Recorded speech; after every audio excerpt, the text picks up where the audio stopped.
Wayne was dressing nice. Yeah, I think he had some sweater.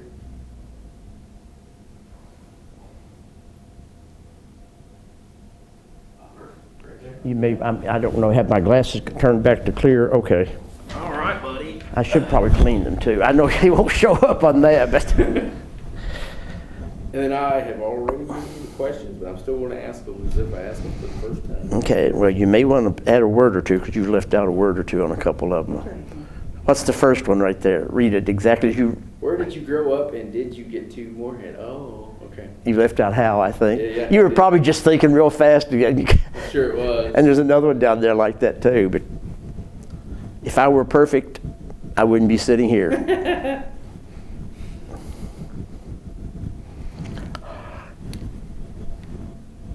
I consider that constructive criticism. That's right. I appreciate And as long as it's constructive, it's okay.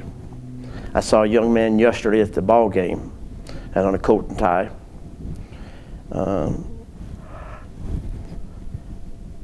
Blazer, and he had no, he had it.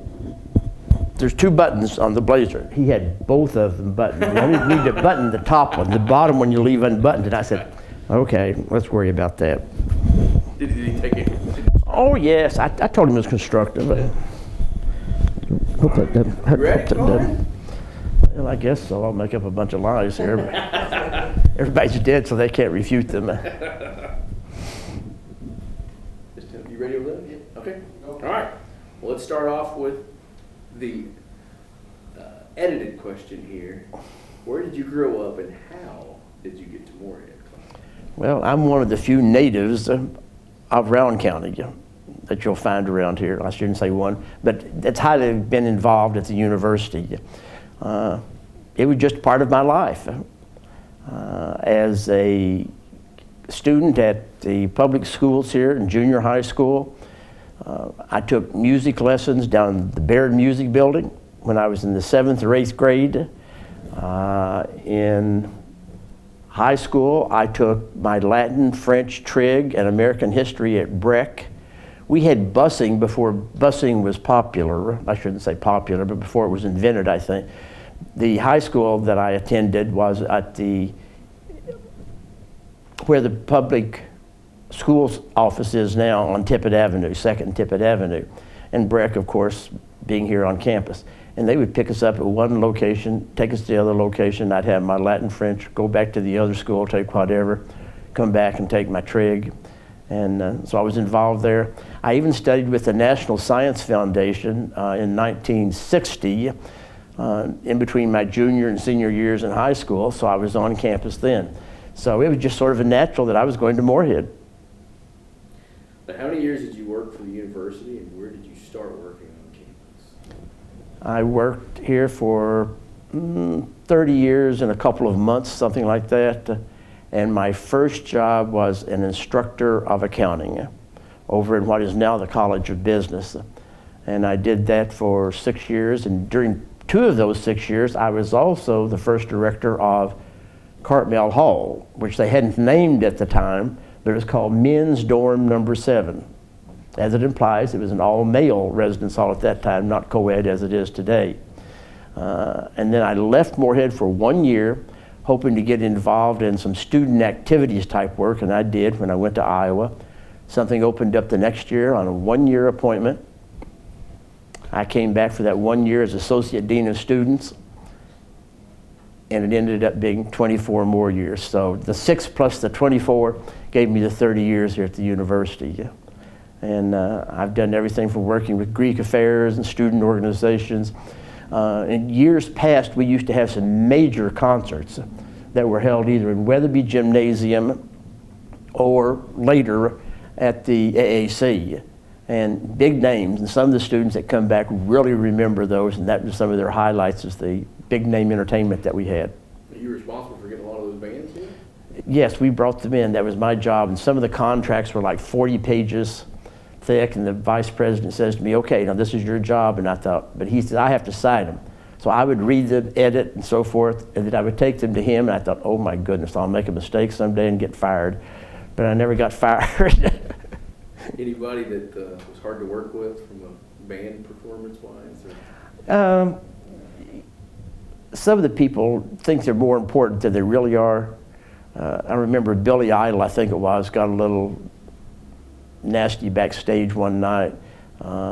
David Letterman was just as common and good to work with as anybody. What about Bill Cosby? Did you hear him Cosby? You know what, I can't remember that. I have a list of those entertainers and lecturers that we had here then. I was doing that probably in between 74 and 86 or something like that. I've got a list, as I say, at home, but I can't remember all of them. All right. So in your knowledge of the history of the university, why was this school founded? Well, some people say it was founded because the heathens that were here. This, of course, in 1887, when the Buttons came here, this was just, or almost during the feud that was here in Round County.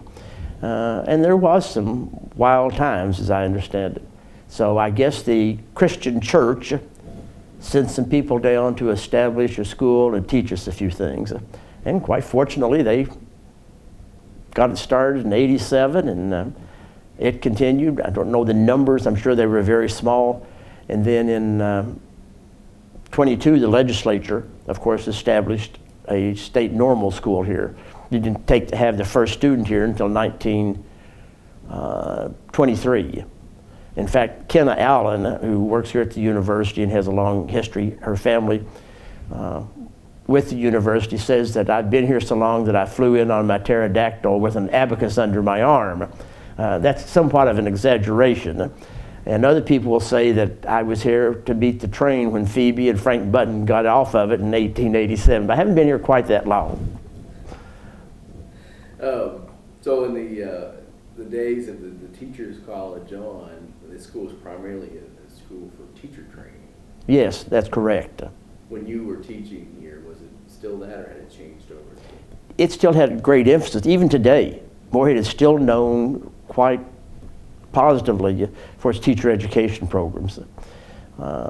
When I was in school in 61 through 65, they'd started more of the liberal arts.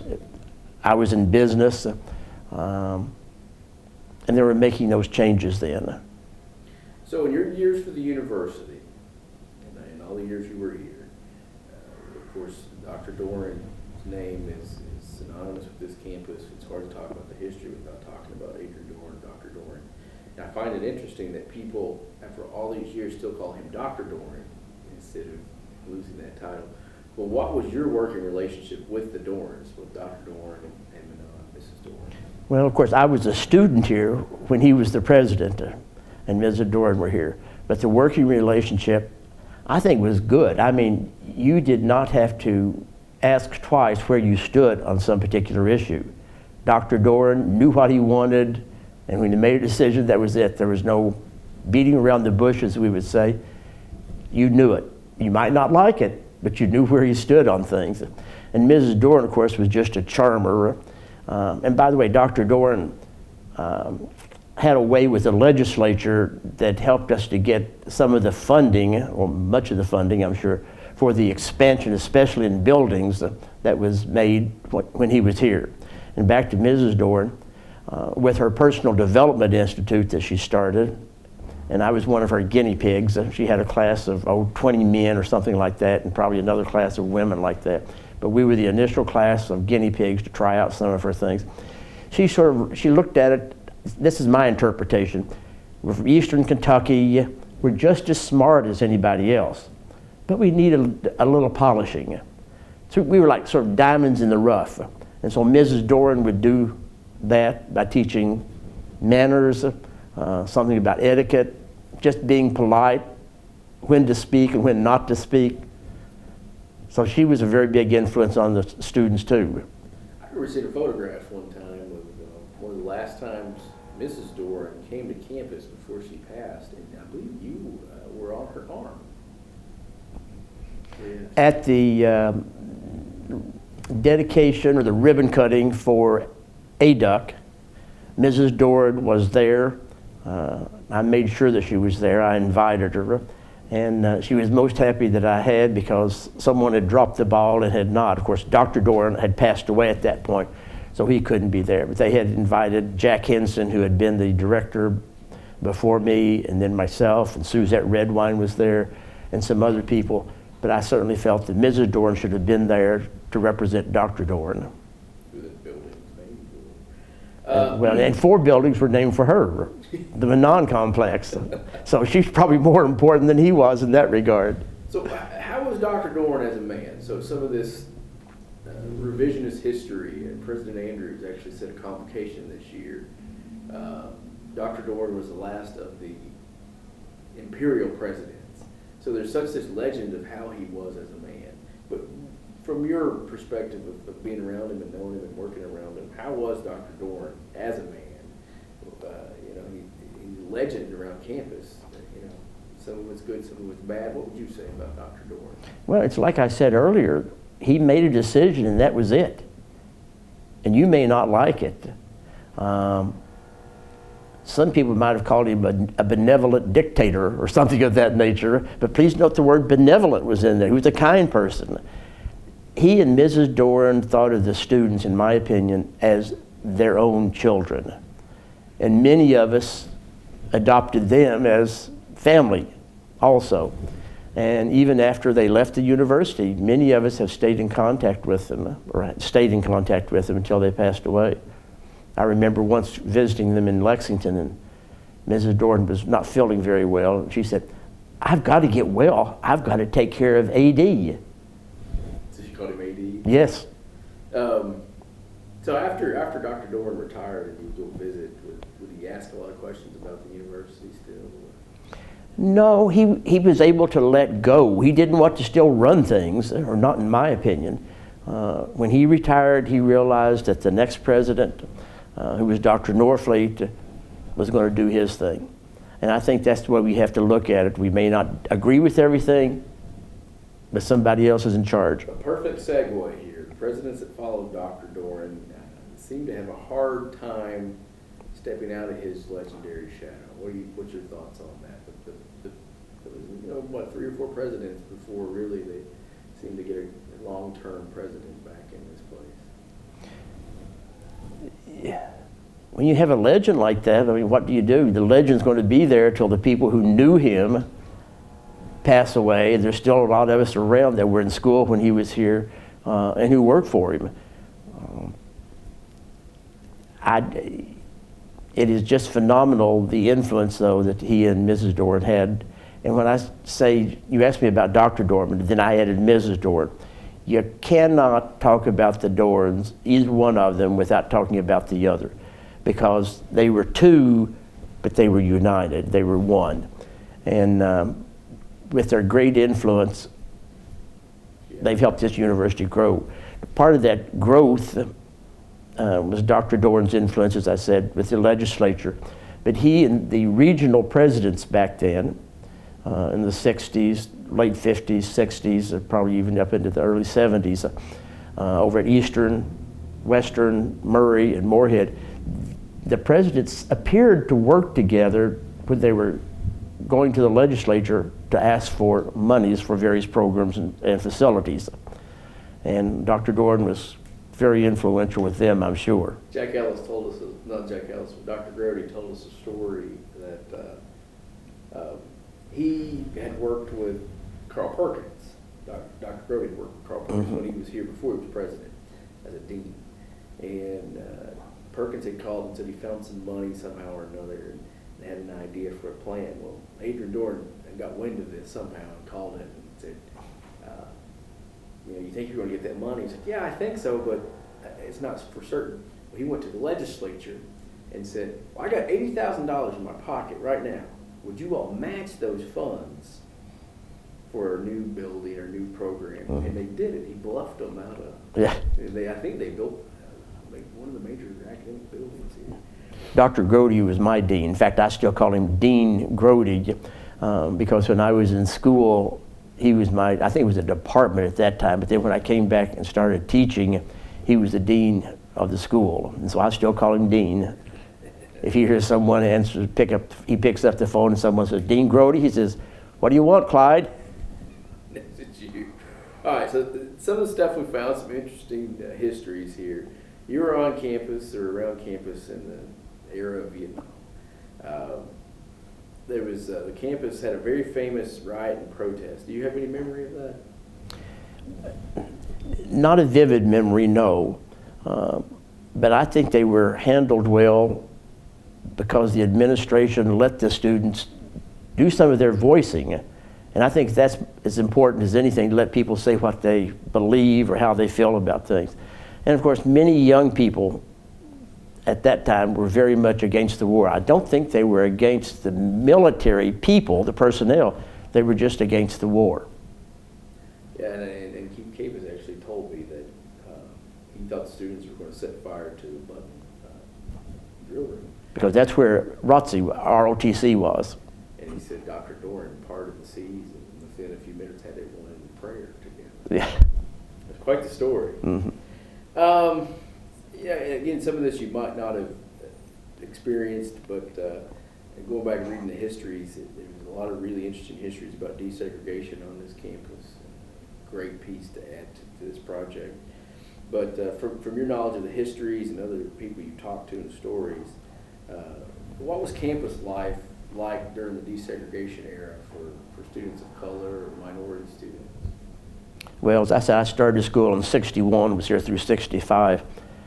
You would almost need to ask a person of color some of those questions, because I'm sure they viewed it differently probably than I. There were so few, especially African American students. I think they got along well with everybody else. I never knew of any problems. I don't remember any racial riots on campus. There may have been some people who called people names. I never heard that, but I'm sure things like that happened 50 years ago. But it was quite smooth as far as integration of the university. And here again, Dr. Doran, if he said it's going to be, it was. And our first, students were admitted. I believe their first African American students were admitted under his tenure. Yeah, and Wayne Martin actually told us a story of a black basketball player. I forget the name, but they weren't going to let him go to a certain place to eat. And Dr. Doran actually says, "Well, I'll go on the bus, and if they won't let you eat, I'm going to go in there and talk to them." I mean, just trying to think of a university president doing that is pretty intense. Well, if he believed in something, he was going to back it up. He just wasn't a man of words, he was a man of action. This is kind of a broad question, but you being from the area and Tanner here, of course, from Johnson County, the school has meant so much to this region. And sometimes I personally wonder what Morehead would be like without this school, if this school had never came here and went somewhere else. But what has this university meant to the people of Eastern Kentucky? You know what, you cannot measure what the university has done. People have gotten good educations, they've gone back, some of them have left the area, many of them left the area, because things weren't as good back home as they were in Lexington, Cincinnati, Chicago, and those places. But those who went back took part of Morehead State with them, especially those who were in education. We talked about the influence of the teacher education program, and helped bring Eastern Kentucky up. People in Eastern Kentucky are just as fine as any other place. As I said, they may be a little rough, but they're diamonds in the rough. They're smart in their own way. But the university, I think, has helped out immensely. Without the state universities, and I'd have to give Eastern Kentucky University a little bit of credit there too, because we both serve parts of that Eastern Kentucky area, or Eastern Kentucky. But it's just phenomenal. I wish you could measure what the university has meant to Eastern Kentucky. I still consider Morehead to be one of the best kept secrets in higher education. Everybody says, oh, I want to go here, I want to go there. You can come here to Morehead and get as fine an education as you can any place. Now, you may have to go some other place because a particular subject may not be offered here for a major. but I think it's fine. It would be interesting to see what Eastern Kentucky would be like if you could just pick up and erase all the history of Morehead State University. This town would not be the same, I'm sure. Had they have located the university in Paintsville or some other place, Morehead would not be the same. The biggest influences in Morehead right now would be the university, the hospital, and all the health care that you can get here. We have a good public education system. We're making strides in bringing in more cultural things with the community theater, with the Cave Run Symphony Orchestra, plus the things that are here at the university.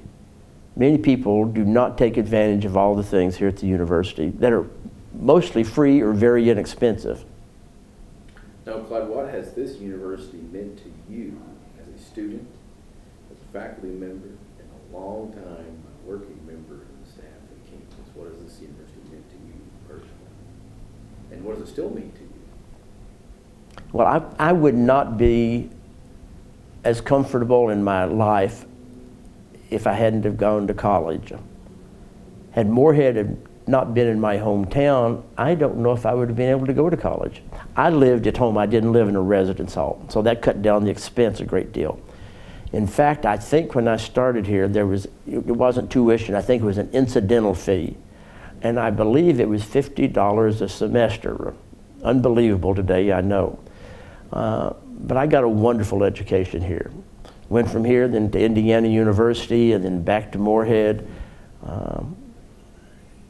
You know, there's always things that you may not like about a situation, or there may be a supervisor or a colleague that disagrees with you. But those are to be expected in the field of work. I'm happy because I was here as a student. I'm happy because I lived here, that I worked here, and that since I retired 16 and a half years ago, I'm still engaged with the university in whatever means I can do, whether it's with the alumni, trying to recruit students, or whatever. Now, off the sheet of questions here, is there any good stories or anything you can tell us about the interesting people or people that's meant a lot to this institution that maybe have gone unheard of, or hard work someone has put in along the line? Well, nothing I can think of immediately, but if you look at some of that might be an interesting thing for you to do someday, looking at the history of some of the families. If you look at Mr. Fair, you may not recognize that name. He was the registrar and taught math here. But then his daughter was Merle Allen, one of his daughters. There's Nell Mahaney. Nell taught here. Merle Allen's husband was the baseball coach, Sonny Allen, for whom the baseball field is known. Their daughter that I mentioned earlier, Kenna, is here. It'd be interesting to follow a 2 or 3 generations with the influence here at the university. And Dean Lappin also. His daughter worked here. He has a grandson that did work here. And people stayed around. And one of the interesting things is that people who come to Morehead complain that there's nothing to do. You know, they may be from Cincinnati where there's all kinds of activities. But many of them fall in love with the Morehead area and the institution, and many of them stay or would like to stay. There's not job opportunities for all of them. But one particular story I don't know, but we talked about Dr. Dorr, we talked about Dr. Doran. I mentioned Dean Lappin, I mentioned Mr. Fair, Honey Rice, for whom the Rice Maintenance Building was named, probably helped build the physical part of the campus. Dean Lappin, Mr. Fair, Dr. Doran, well, those two helped in the academic building it. And then there's so much history and so many wonderful people. Tell us about Dean Lappin. Jack Ellis says that when he was a student here at Breckenridge School, he was so scared of the man, he would go around the side entrances so he wouldn't have to walk past his office. But later worked with him and became good friends with him. What's your knowledge of Dean Lappin? Was he a serious man, I guess? Oh, yes. Very serious. But I think that's what scared people, because he was so serious, and he didn't always have a smile on his face, so you knew that he meant what he was saying. And no, he was a wonderful person.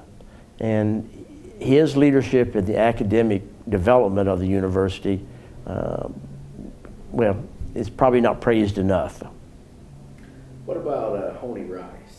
Any good stories about him? Well, I don't know any good stories, but Honey was quite a character. I remember Honey. He was a big man. He played football, I believe, at UK, and he would always have a cigar in his mouth. Now, I'm not sure if it was ever lit, but I think he just chewed on it. But Honey would go around, and you couldn't miss him because he was bigger than anybody else. But he was a great guy too. Yeah, he seems to be. I remember reading in Don Flatt's book, students once had a discussion on who means more to the university or the early college.